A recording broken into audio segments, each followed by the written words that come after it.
St. Peter's gets off to a quick start in this North non-public A quarterfinal clash.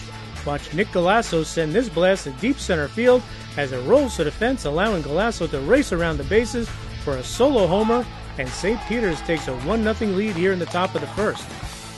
Okay, bottom of the first, and after Ryan McNally walked and advanced to third on a steal and a pass ball, Alex DeBellis comes up for Pope John, and he tomahawks his RBI triple to dead center to plate McNally, and we are tied at 1. Then Matt Teets follows with this fly ball to medium left field, but Alex DeBellis races home on the RBI sac fly to give Pope John a 2-1 lead. Nick D'Alessio keeps the inning alive here with this hard single to right field for the Lions as they look to add to their lead.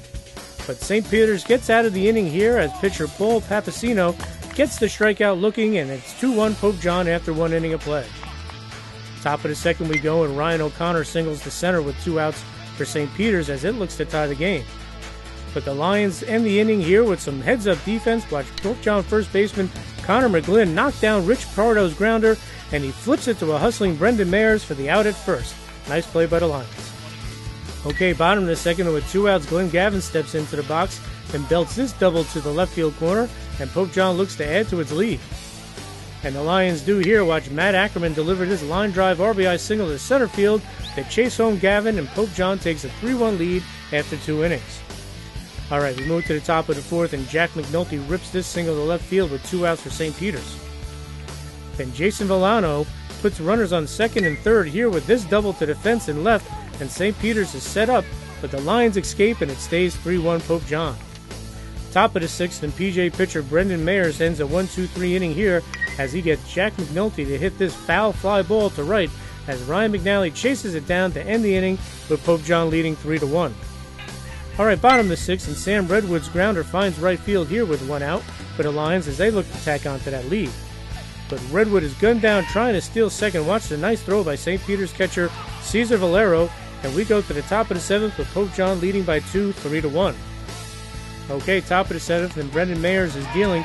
Watch him get the strikeout here to lead off the inning for the Lions, and they are 2 outs away from advancing. And the Lions get that third out here on the grounder to third base as the Lions top St. Peter's 3-1 to advance to the section semifinals.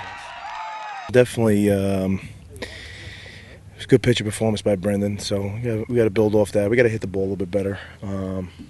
But hopefully we could build over. You know, in this tournament, Pro QLA, it's win in advance. Right. You know, it's not like saying, oh, well, this is the bottom seed. Or the bottom seed, Union Catholic's gonna have a kid drafted. You know, like Pro QLA is just forget it. It's the cream of the crop pretty much. Brendan, big game for you today. You gave up that home run in the first inning, but other than that, you were flawless. How good did it feel to pitch that good today? It feels great, especially considering I didn't have my best stuff.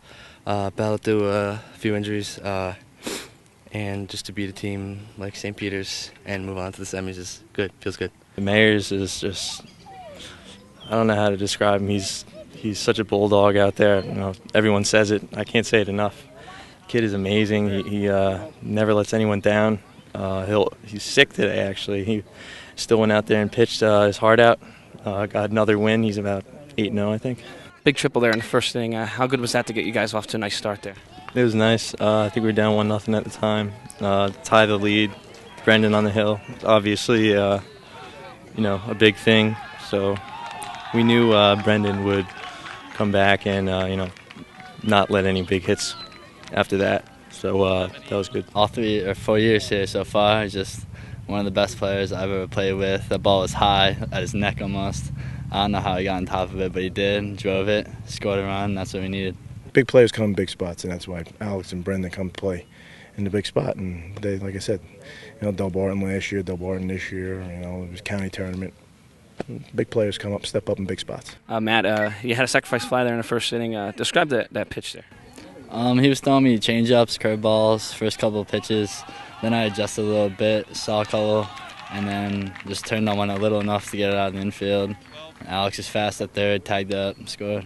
How about your defense behind Mayers there? They didn't make an error. He only had 3 strikeouts, but very good defensively. They must have felt pretty good as a team leader. Yep. Teets played great with that catch over there. A few balls in the hole. Glenn Gavin played great at third base as always. Ackerman center field. We got great defense. That's a huge part, along with how we can hit the ball. Today we just came out. We didn't make any errors, mentally errors either. Just caught the ball, Just we didn't hit as well as we like to, but defense is a big part of the game. And that's what we did today. Gigantic, huge. Sometimes when you don't got your best stuff, you got to rely on your bats and defense. And luckily today, they picked me up when I wasn't myself.